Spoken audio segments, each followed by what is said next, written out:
a que puedan hacer el relevo.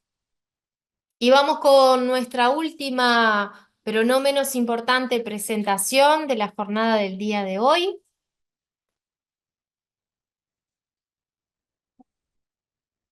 Vamos a invitar al magíster en educación, Javier Ramírez Narváez,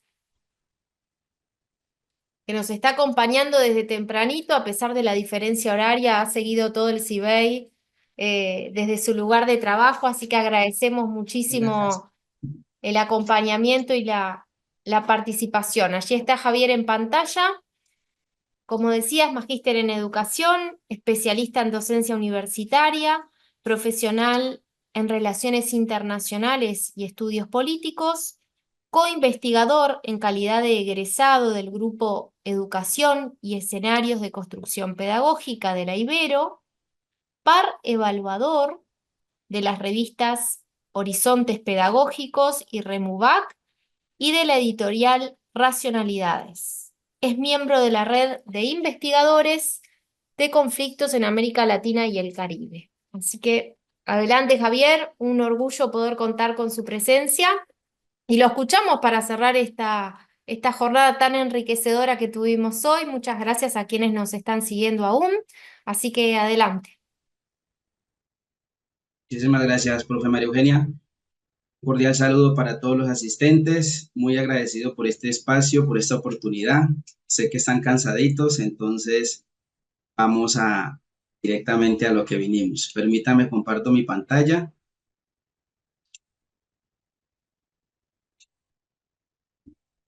¿Me confirman si ya se visualiza, por favor? Sí, perfecto. Ok. Bueno, vamos a hablar de el resultado de un trabajo de investigación dentro del aula que se hizo a raíz del desarrollo de la maestría en educación que tiene la Corporación Universitaria Iberoamericana en Bogotá, Colombia. Y es sobre las personas con discapacidad. Lo tomamos como un desafío para Chile, Costa Rica, Ecuador y Uruguay. Este trabajo o el desarrollo de esta temática inicialmente se hizo en coordinación con Nelly Lilian Hernández, quien nos está escuchando en este momento, y que durante el transcurso del tiempo, por eso de compartir los conocimientos, de generar redes de colaboración, pues dimos con dos muy buenas personas que también se vincularon a este proyecto, y es la profe María Eugenia y la profe Viviana de Cerezo. ¿Qué hicimos con esto? Nosotros lo que hicimos fue consultar las entidades oficiales encargadas de la temática de la discapacidad en cada uno de estos países que trabajamos. Y junto con esto consultamos pues unos documentos que nos sirvieran de soporte, ¿cierto? Para justificar lo que estábamos haciendo, y esos documentos se consultaron o se extractaron de las bases de datos de ALNEP y de la web de la ciencia. Allí, a partir de una palabra clave, pues es lógico, discapacidad, junto con los nombres de los países que estábamos trabajando, encontramos unos textos que nos llevaron a generar tres categorías de análisis que voy a presentar por ahora. Eran más, pero pues aquí solamente vamos a hablar de tres. Es la situación de las personas con discapacidad en estos países, situación desde el punto de vista de cantidades. ¿Qué actores están trabajando para ayudar a estas personas en términos de políticas? ¿Cuáles son los hechos que se han suscitado en estos países? Bien, en torno a la situación, nosotros vemos a nivel de porcentajes que es Chile y Uruguay los países con mayor población eh, discapacitada. Uruguay, pues teniendo en cuenta de que la cantidad total de pobladores o de población o de habitantes es de 3,5 millones casi, entonces cualquier cantidad de población con discapacidad de pronto que se presente en este país va a hacer que el porcentaje sea elevado, ¿cierto? Entonces, así se presenta o así lo consultamos o así lo encontramos en los documentos soportes. Para Chile un 14%, para Ecuador y Costa Rica no llega al 3%, y para Uruguay el 14%, que pues teniendo en cuenta la cantidad de población o de habitantes, podríamos decir que es algo preocupante. Bien, ¿Quiénes están trabajando en esta situación de los discapacitados? Pues a nivel mundial tenemos la Organización de las Naciones Unidas y a nivel de las Américas tenemos la OEA, la Organización de los Estados Americanos. Ya para cada uno de los países, además de las instituciones que consultamos o que tuvimos de soporte para la investigación, tenemos por parte de Costa Rica el Ministerio de Salud y por parte de Chile el Ministerio de Desarrollo Social y Familia. En el caso de Ecuador únicamente tienen el CONADIS, que es el Consejo de Discapacitados. Y en Uruguay, además de la comisión que consultamos, que nos sirvió de soporte, tenemos 4 instituciones más que dependen en su mayoría del Ministerio de Educación y están dedicadas a tratar esa problemática de las personas con discapacidad. ¿Qué hechos encontramos o detectamos? Muchos en cada uno de los países, pero que se podrían sintetizar de la siguiente forma. Primero, enfocados a la educación.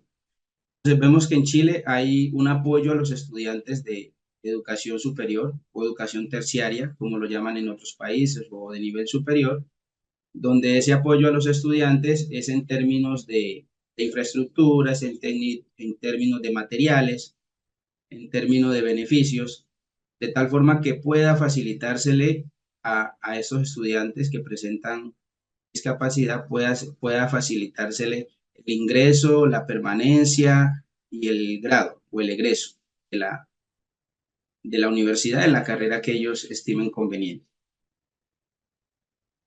En ese mismo orden de ideas, Chile también ha planteado lo que hablamos anteriormente, es unas adecuaciones a esas instituciones de educación superior.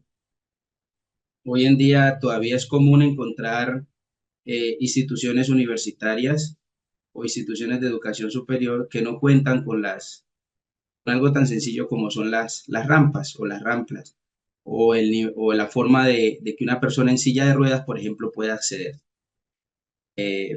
Entonces, en este caso, digamos que en este país están tratando de que esto día a día disminuya. Algo que generó curiosidad es una campaña que ha generado Chile sobre el buen trato a niñas, niños y adolescentes. O sea, es algo como, diríamos, ilógico. El buen trato no tiene que exigirse, sería como algo innato. Es como en algunas constituciones está el prohibido matar. Es algo ilógico. Debe ser algo sensato de las personas, debe ser algo que le nace a uno tratar bien a un niño, a una niña o un adolescente, sin importar la condición. Bueno, la otra parte que vemos en estos hechos es el dinero.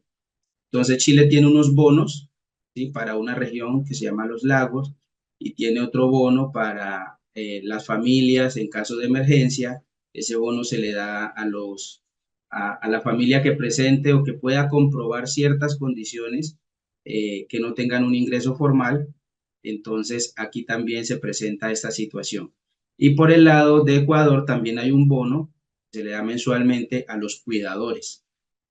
No se le da a la persona como tal, sino al cuidador. Puede ser una persona particular o puede ser un familiar, siempre y cuando demuestre esa condición de que está presente, de que está siendo el cuidador de esta persona con discapacidad. Un aspecto a resaltar es el tema del trabajo. Aquí aparece Costa Rica como mi primer empleo. ¿Para quiénes? Para todas las personas con discapacidad. También está la parte de Uruguay, que tiene una ley. Acá ya no es programa, ni proyecto, ni nada parecido, sino que es una ley de la República, la 19.691, y es para el trabajo. O sea, ley del trabajo para las personas con discapacidad, para que ellos puedan tener ese acceso a las opciones laborales.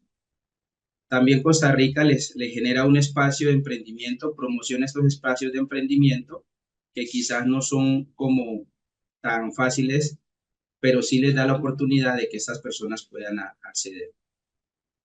En Uruguay hay un asesoramiento a la inserción laboral y hay unos talleres que se están realizando sobre producción protegida.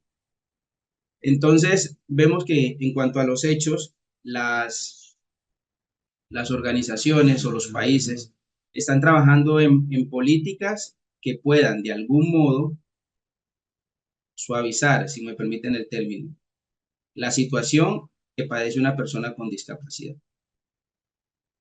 Al tener, al no tener las mismas condiciones o a no tener las mismas actuaciones, por así decirlo, las demás personas están en su entorno. Entonces, todo esto visto desde la parte de políticas, porque muchas veces nos enfocamos o miramos la discapacidad desde la parte médica.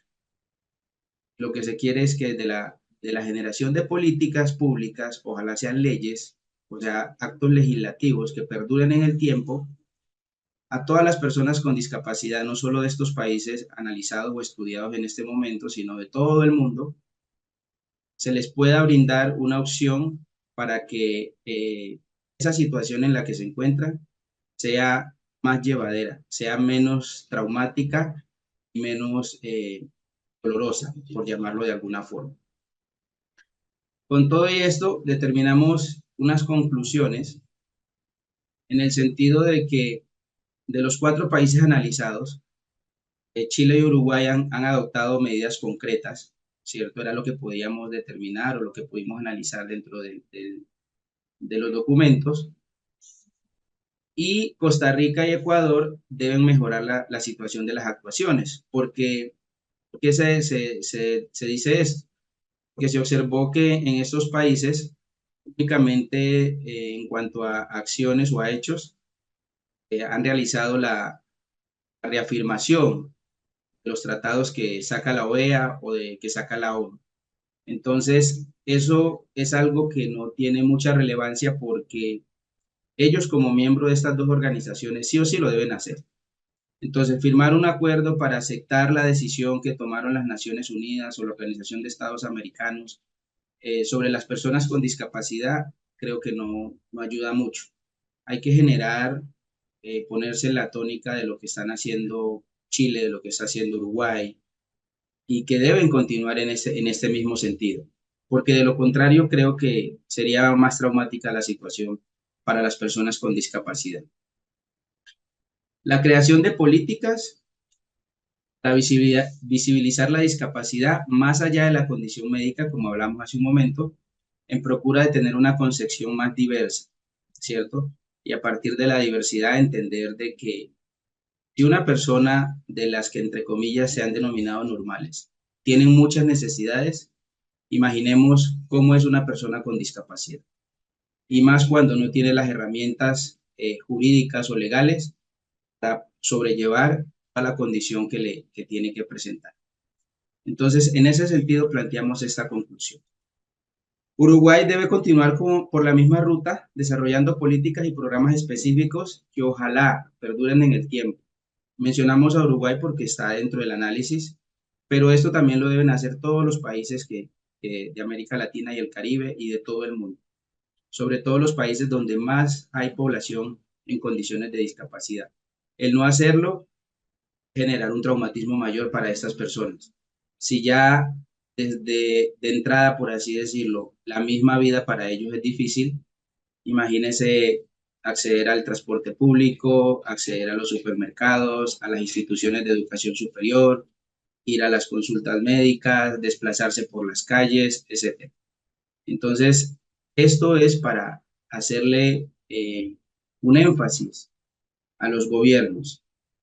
Y por último, continuar con las investigaciones sobre esta temática. Nosotros abordamos algo que digamos es como un experimento inicial, pero para hablar de las personas con discapacidad hay mucho tema todavía que tratar, caracterizarlas, preguntarles a ellos mismos cómo es la situación, porque aquí presentamos unos hechos que se ven desde la política, desde revisar los documentos que tienen las entidades encargadas de las personas con discapacidad, pero falta preguntarles a ellos cómo se sienten, si eso que dice la autoridad sí se está aplicando, por ejemplo, si el bono sí se los están dando, ¿cierto? Entonces, todas estas cosas quedan todavía por investigar, de continuar más adelante. Yo creo que con todo lo que se ha dicho en la mañana y la tarde de hoy en el Congreso, la situación de las personas con discapacidad no es única y exclusiva de los gobiernos, sino que nos atañe a todos y es algo parecido o va de la mano con la educación.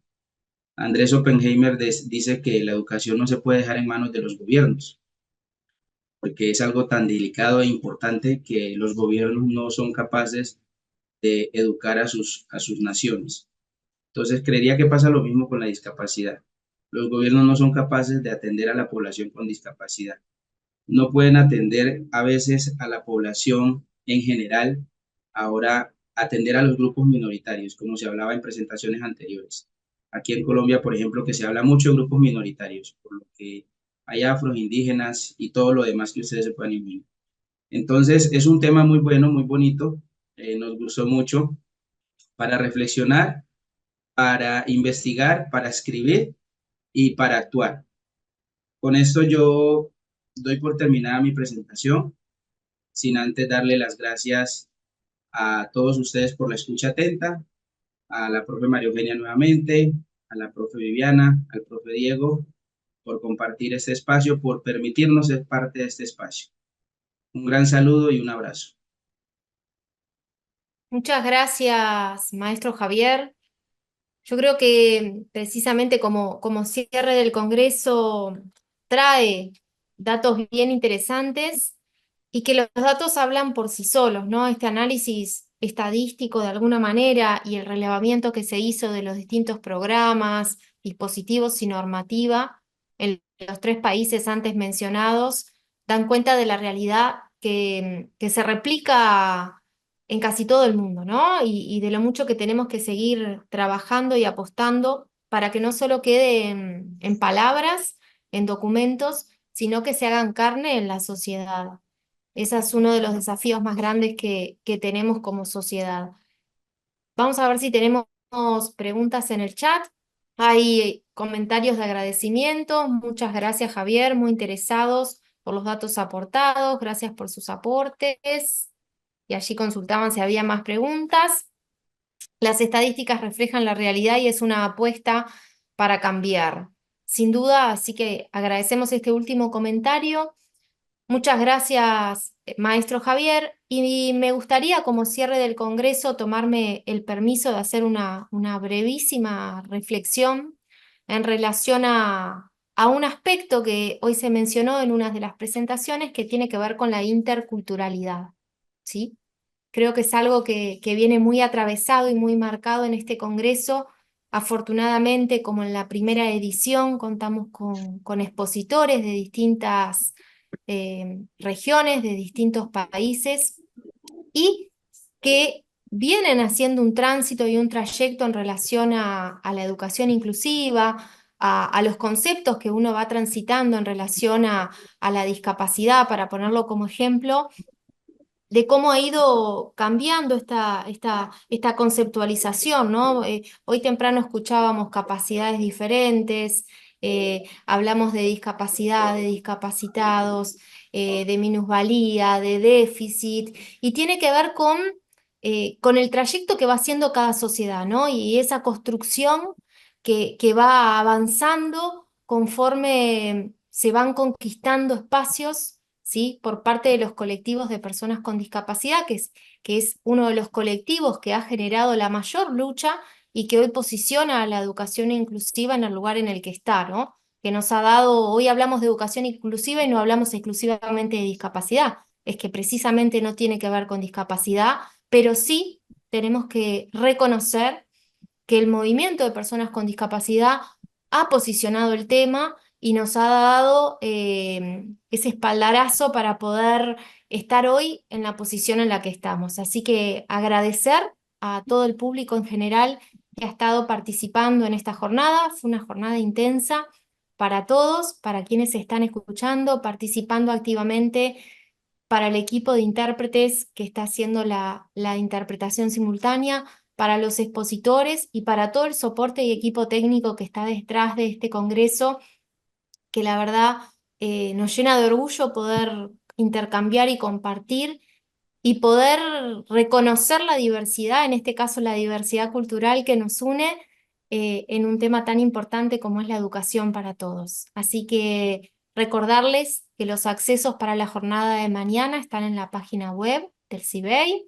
Entramos por el mismo enlace de Zoom, así que los esperamos mañana a las 9 horas de Uruguay para continuar con esta segunda jornada y hacer el cierre final del Congreso. Así que muchas gracias a todos y que tengan buen descanso. Muchas gracias.